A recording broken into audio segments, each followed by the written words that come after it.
Dolby Laboratories was founded in 1965 by Ray Dolby, an American engineer and physicist. The company's first product, Dolby A-type noise reduction, virtually eliminated tape hiss for professional recording studios. The effect was so dramatic that a short time later, Dolby B-type noise reduction was offered for home recording. The audio cassette format has since experienced continuous technical improvements, making it the most popular medium for recorded music ever developed.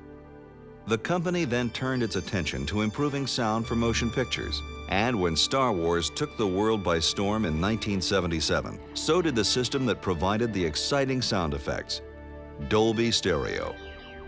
Dolby Laboratories continues to research and develop signal processing technologies for professional products, including Dolby SR noise reduction for studios, Dolby Stereo cinema processors, and digital audio transmission systems. Several Dolby technologies are licensed to electronics manufacturers the world over for use in consumer products, including surround decoding, digital delay, noise reduction, and headroom extension. This brings us to the subject of this presentation.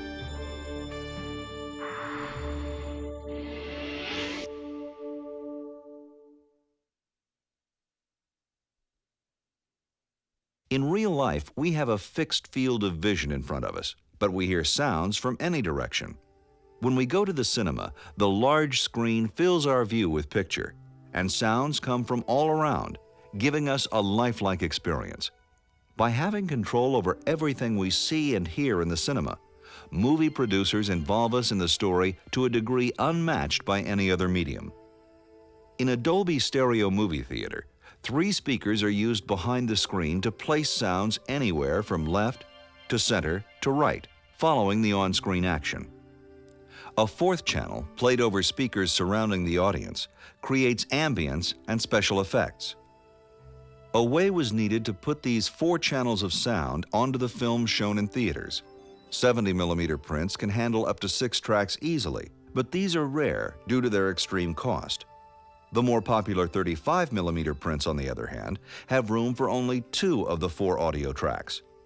The solution was to combine the 4 channels into 2, using a special matrix encoder. When played back in the theater, a Dolby Stereo cinema processor decodes the 2 tracks to recover the 4 channels again. Once this 2-channel encoded soundtrack has been produced, it can be copied onto any other stereo medium. The 4-channel encoding goes right along. Thousands of movies and television programs have been produced this way since the mid-70s, with many currently available on home video, television, cable, and satellite. A Dolby surround system in your home brings their multi-dimensional soundtracks to life the way you experience them in the cinema. In order to create theater sound at home, Dolby Surround follows a similar speaker layout. A minimum setup has left and right speakers for stereo sound across the front, plus 2 surround speakers for room-filling surround effects. The 2 front speakers work well to create a stereophonic sound field, as long as you're careful to sit in the sweet spot down the middle. This is necessary because sounds placed in the center will come from both speakers equally, creating a phantom image. If you sit closer to one speaker, the phantom image shifts to that side with you, tilting the sound field balance. Stereo sound may be a leap forward in spatial realism, but it's a step backward in spatial coverage. While this limitation may not be very objectionable when listening to music, it can become a significant compromise when stereo sound is combined with video. The picture shows us where sound should be coming from, often performers in the middle of the action, so we expect to hear their voices coming from the center, even if we're seated off to one side. If the sound image is shifted away from the picture area, the vital interplay between them is damaged, preventing us from becoming totally immersed in the story. Recognition of this problem in the cinema decades ago led to the use of an added center speaker. Multi-channel sound reproduction allows everyone in the audience to hear a more balanced presentation, not just the people who arrive in time for the good seats. There are 2 types of decoders licensed by Dolby Laboratories: the original Dolby Surround decoder and the advanced Dolby Surround decoder with Pro Logic technology. While they share a common goal, there are some important differences in design complexity and performance. In the original system, the input signals are played over two speakers in the conventional way to create a complete stereo sound field across the front, relying on phantom imaging to localize center channel sounds. Added to this, a simple left-right circuit extracts the encoded surround information, which passes through time delay, filtering, and noise reduction before being played over two rear speakers. In the ProLogic decoder, the input signals are divided into 4 outputs, 3 as before, plus 1 more for the center channel. Sophisticated signal processing replaces the L-R circuit and detects which sound field direction is strongest at any instant. It then emphasizes the directional cues by adjusting, or steering, the signals among the 4 outputs. Together with the center speaker, steering gives improved signal clarity and spatial positioning over the whole viewing area, just as it does in the cinema. One more thing about ProLogic's center channel. A 100 Hz crossover filter is provided to move the center channel's bass signals over to the left and right speakers. Since low frequencies do not affect our sense of sound localization, this technique allows use of a smaller center speaker and amplifier with no loss of important bass information. All Dolby surround decoders use time delay, filtering, and noise reduction in the surround channel. They serve several purposes.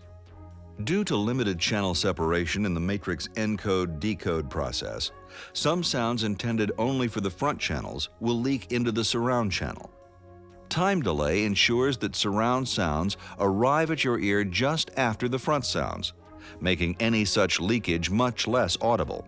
Filtering and noise reduction help to further reduce leakage at high frequencies, so that sounds like dialogue sibilants don't become a distraction in the surround speakers. Taken together, these processes work to maintain a forward-focused sound field to better complement the picture. Your overall audio-video system will include the following components: a video program source with stereo audio, a video screen, a Dolby surround decoder, and amplifiers and speakers for the left, right, and surround channels. ProLogic decoders will need 1 more amplifier and speaker for the center channel. These electronics are available as separate components, combined into integrated units, or completely inside TV sets. The room should be arranged with the screen facing the seating area, and the left and right speakers placed symmetrically to either side, separated enough to form at least a 45-degree angle to the viewer. The center speaker for ProLogic should be on top or underneath the screen, whichever is closer to the height of the other front speakers. If you prefer, 2 center speakers may be positioned next to the screen, driven from the same amplifier. Always be careful to use speakers with magnetic shielding to keep from distorting the TV picture. Speaking of speakers, small ones, even the ones inside better TV sets, can be used for the center channel, but the best sound field imaging will happen when all 3 front speakers have similar sound quality in the middle and high frequencies. This will happen automatically by using the same type of speakers across the front. If your system has large speakers at the sides, you may want to select a smaller center speaker from the same product line to take advantage of the inherent similarities they will share. If no center speaker is available right away, you can change the center mode switch from the normal to phantom position, which, as you might guess, causes the center channel to come from the left and right speakers as a phantom image. But remember, the same limitations of phantom imaging mentioned earlier will apply. 2 surround speakers are used to help give even sound coverage. These should be positioned either alongside the seating area facing each other, or behind it facing forward. Your choice depends on the depth of the seating area and the location of your walls. Ideally, the speakers need to be a few feet above ear level and should not be aimed directly at the listeners. We suggest experimenting with speaker placement to obtain the most evenly diffused sound in the viewing area. Once the room is arranged, you can check the surround channel time delay. Most setups can use the normal 20 millisecond setting with no need for further adjustments. However, if your seating area is unusually close to the front or to the surround speakers, a different setting may work better. To check, find the distance from your seating position to the front speakers and again to the surround speakers. The graph for adjustable decoders will show which time delay setting to select. For decoders with no adjustment, the graph for fixed 20 millisecond delay will show if your arrangement is within the recommended limits. These graphs are printed in the program supplement for your reference.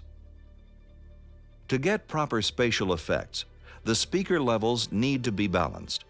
As a general rule, the surround level control should be adjusted to make the surround effects only slightly audible, yet it should be easily noticeable when the surround speakers are momentarily switched off. Even the most prominent surround effects should never overpower the front channels. ProLogic decoders include a built-in test signal to help you properly balance the system. A noise signal will be heard from each channel, and you simply adjust the speaker levels until they all match. On occasion, stereo signals may have balance errors, causing one channel to be louder than the other. Since Dolby Surround decoders look at both inputs to find the surround signal, balance errors could result in improper decoding, causing excessive dialogue leakage from the surround speakers. An input balance control lets you correct for these errors. For decoders without ProLogic, making the adjustment is easiest when the front speakers are turned off. With the program playing, adjust the input balance control until dialogue is at the lowest level in the surround speakers. Then turn the front speakers back on. For decoders with ProLogic, turn the center speaker off, adjust the control for minimum dialogue leakage, then turn it back on. Many ProLogic decoders have automatic input balancing, so you never have to make this adjustment. Dolby Surround programs on tapes and discs are often identified with the Dolby Surround logo. In some cases, however, especially with older releases, the packages may not have been marked. The Dolby Stereo logo in the end credits of the movie itself confirms the soundtrack has been properly encoded. For demonstrations, you'll want to select titles having dramatic effects. The best way to find these is to simply watch a few movies and to take note of the prominent effects. Big-budget adventures and action films often contain the most outstanding examples, but you'll find more subtle and tasteful effects in comedies and dramas. Logging these passages from LaserDiscs is ideal for demonstrations due to their quick access capability. When playing programs with specific surround effects like plane flyovers or thunderstorms, most people will quickly recognize the all-around sensation that surround systems provide. During more subtle passages with ambient sounds, try turning off the surround speakers for a moment.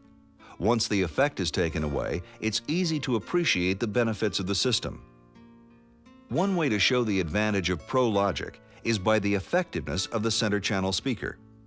When playing a dialogue passage, note how it comes from the screen direction no matter where you're standing. Now switch to regular stereo and notice how the dialogue wanders as you change your viewing position and is never sharply focused. Only in the central sweet spot do you have a chance of getting proper balance. Returning to the ProLogic mode will be preferred for its sound field coverage and stability.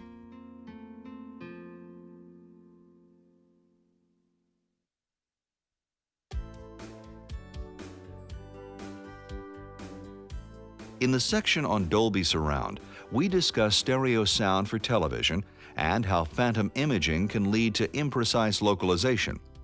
Designers of stereo TVs are well aware of this problem, so they often mount the speakers right on the sides of the cabinet.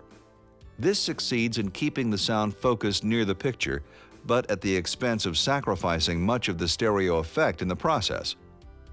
ProLogic decoding proves that 3 front channels can provide excellent stereophonic dimensionality with precise sound localization over the viewing area.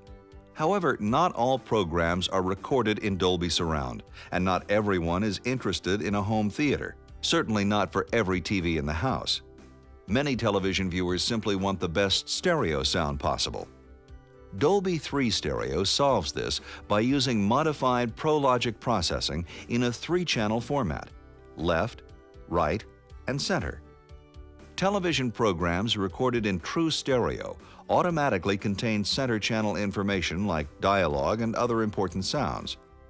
Three-channel logic decoding separates these signals from left and right to give them solid localization, greatly expanding the usable viewing area while preserving the stereo effect. With surround encoded programs, the surround sounds are not lost. They're just heard from the left and right speakers instead. These products use no surround channel processing circuitry, and of course no surround speakers or amplifiers, so they cost less and are easier to install than full surround systems. Dolby 3 Stereo helps keep the sound and your attention focused up front where they belong.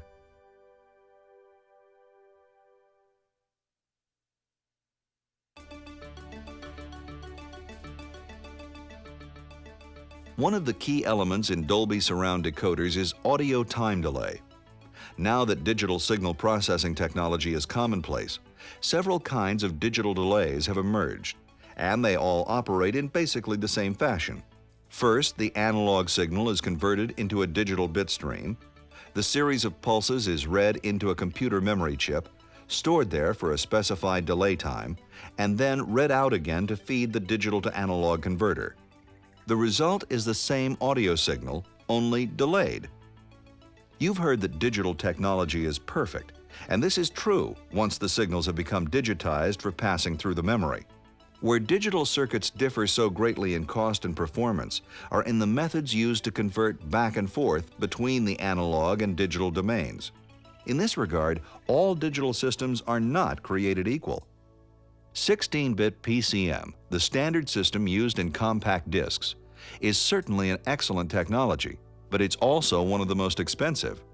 To reduce cost and complexity, PCM circuits with lower precision, from 12 to 15 bits, have been introduced with a corresponding reduction in dynamic range. Another low-cost system uses a conventional form of adaptive delta modulation, or ADM. Traditionally, ADM has had a bad reputation for audible noise modulation and poor high-frequency headroom, relegating it for use in telephone answering machines and the like. Both of these alternatives to 16-bit PCM offer low cost, but neither are in the same class when it comes to dynamic range and sound purity. Dolby Laboratories developed a professional digital audio system for satellite transmission based on advanced ADM techniques. These techniques were later adapted to the specific requirements of digital delay. The resulting system is time-link, with specifications that can challenge 16-bit PCM in both frequency response and dynamic range. The inherent purity of this 1-bit oversampled digital technology represents a breakthrough in the cost versus performance equation. Dolby surround decoders using time-link digital delay will display one of these logos.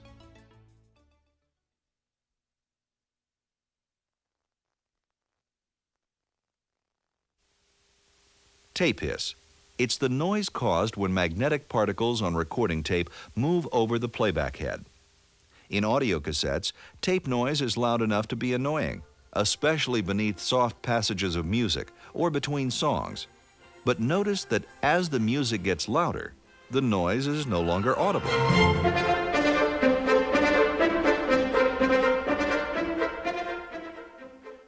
A simple way to improve results is to record the music at a higher level, so it's above the noise. When we play the tape and reduce the volume to its original loudness, the noise will reduce by a similar amount. Very effective, until a loud part comes along. Now we're back where we started. A processor was needed to automatically vary the record level so the quiet passages could be brought up above the noise, yet loud passages could be left at their original levels. And since we don't want to hear these signal changes when the tape is played back, the processor needs to operate once again, but exactly in reverse to undo the changes it made before. The mirror image action returns the quiet passages to their original loudness and simultaneously pushes the noise down. This two-step method of changing the signals when recording and undoing the changes when playing is called encode-decode processing. However, it's not possible to obtain transparent results simply by turning the record and play levels up and down, no matter how precisely it's done. The quality of Dolby noise reduction lies in the patented methods used to process the audio signals, Methods sophisticated enough to prevent you from hearing the tape noise going up and down beneath the program as it changes from loud to soft. And important as this is, Dolby systems are also designed to stop processing the instant the signals get louder. Loud sounds already hide the noise very well, so boosting them during recording is not only unnecessary, it's counterproductive. Even if the encoding action lasts just a fraction of a second too long, tape overload can result, dulling musical attacks. So these are the basic principles of Dolby noise reduction. Encode the signal to protect the quiet passages during recording. Decode the signal with a mirror image process to restore the original sound quality and reduce tape noise. And use methods that prevent audible side effects. Every Dolby noise reduction system, professional and consumer, follows these principles, even though there are significant differences in their designs. In an ideal world, tape recorders could handle loud audio signals equally well at all frequencies, and tape noise would be equally low across the whole audible spectrum. But no analog tape format is perfect, and cassette decks started out life as dictation machines, having no pretense to high fidelity. Since they were originally intended for voice recording, it should not be surprising that cassettes have some trouble with tape saturation at low frequencies, and even more so at the higher end of the spectrum. Flat frequency response is simply not possible except at lower levels, a factor that even today's most advanced tape formulations cannot eliminate. At the bottom end of the scale, noise from cassette tape covers the whole audible spectrum, but it predominates at the higher frequencies. B-Type NR was the first Dolby system for consumer products and is today virtually standard in the cassette format. Many products now display the newer Dolby B-NR logo. B-Type NR provides a 10 dB reduction in the most audible range of tape noise.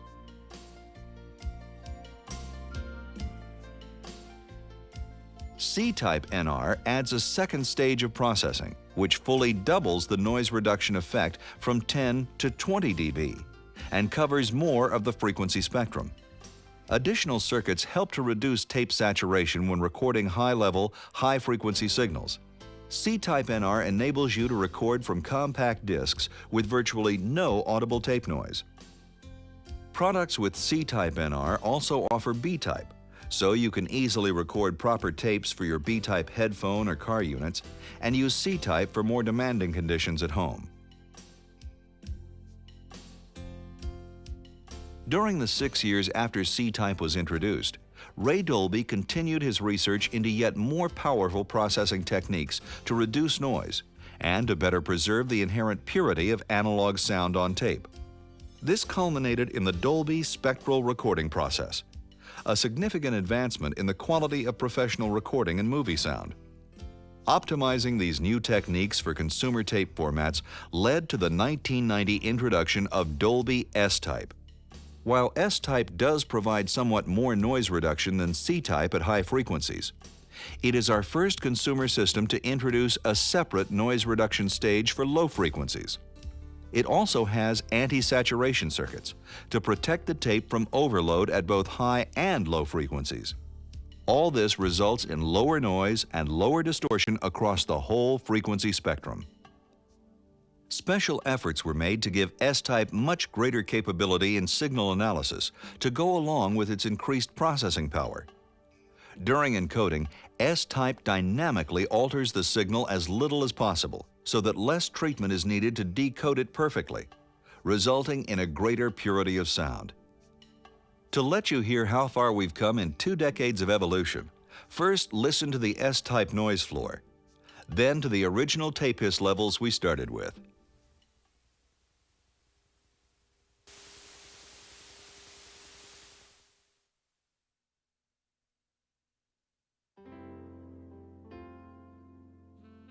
Audio tape's most difficult task is to record high frequencies, especially at higher signal levels. The anti-saturation techniques in Dolby C-Type and S-Type noise reduction greatly help to improve performance, but cannot actually correct it.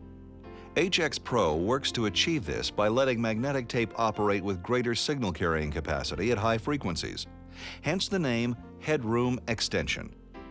Tape saturation is the condition that occurs when the tape has no more room to store the magnetic signals generated by the record head. Newer and more exotic tape formulations do have greater signal carrying capacity, but even metal tape exhibits saturation effects beyond some point. It's long been known that greater levels of high frequencies can be stored on tape when the recording bias is reduced a small amount. The problem is that lower bias results in higher distortion in the mid-range frequencies, making this a rather poor trade-off when good sound quality is important. HX Pro analyzes the input signal, and by using a sophisticated servo control technique developed by Bang & Olufsen of Denmark, varies the bias in response to the high-frequency content of the program. As the high-frequency level increases, HX Pro instantly reduces the bias a precise amount to allow the tape to accept more of the signal, then just as quickly restores full bias when the signal is passed. The result is that tapes recorded with HX Pro sound closer to the original signal, no matter what kind of tape or what kind of noise reduction are being used. And since HX Pro works only during the record mode, no decoding circuitry is used. The benefits remain with the tape wherever it's played. This has made HX Pro an extremely popular feature on pre-recorded cassette tapes from all over the world. Look for the words HX Pro on pre-recorded tape packaging. On cassette recorders, it will be shown within the main Dolby noise reduction logo.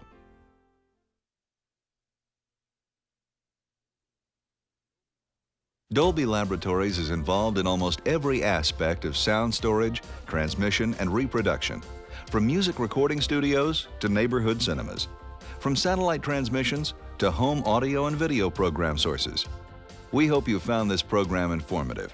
We know that we can't cover everything or anticipate all the questions you might have, so we encourage you to contact us with those questions at the address provided in the program supplement.